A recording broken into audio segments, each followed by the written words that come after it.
Scrivener's lawyer announcing yesterday he is on a medical leave of absence following allegations of sexual assault against his own child. So what does this mean for Scrivener's job and for the people in his district? Eyewitness News reporter Celine Stevens is here now with more. Celine? Michael Rochelle, it's been over 2 weeks since the investigation into Supervisor Scrivener began following those troubling allegations. Scrivener has not been seen in public since that day, and now, due to his medical leave of absence announced by his lawyer, nobody knows when they'll see him again or when he'll be back on the job.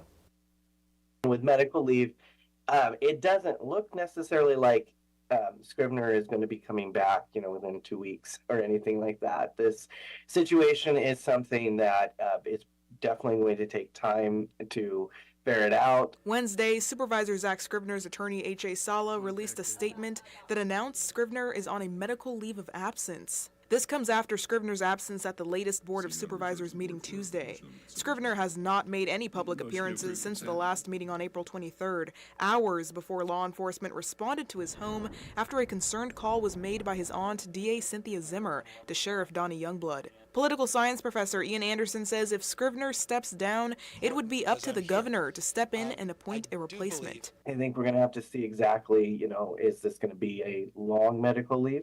But really, it's more than likely we'll probably see some sort of appointment. And then possibly in November, we would be potentially voting on a temporary replacement. Attorney Ron Zambrano says forcing Scrivener to step down without charges would be tough. So when it comes to public employees, it's very hard for them to be fired because the Constitution steps in, so there has to be like a lot of due process. That said, it's not impossible. As long as it's not protectual and it's legit, like, hey, we're really doing this for this reason, not just because you happen to be on a medical leave, it is possible to be fired while you're on a medical leave. Although the county told Eyewitness News that District 2 staff will continue to respond to constituent requests during this time, this summer, big items like the budget will need to receive recommendations and someone will need to do the job. Additionally, despite Scrivener's lawyer saying the county was notified on Monday, the county told us in a statement that, quote, the county has not received independent notification of Supervisor Scrivener's medical leave of absence. We first learned of the leave from the released statement from Mr. H.A. Sala. The statement continued to say Scrivener is still receiving compensation. On its face, it seems pretty incredulous, pretty unfair for someone to get paid for one, not going to work, being sick, and under these accusations. We live in a society that everybody's innocent until proven guilty.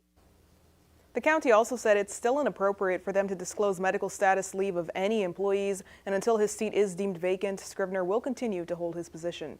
Live in studio, Celine Stevens, Eyewitness News.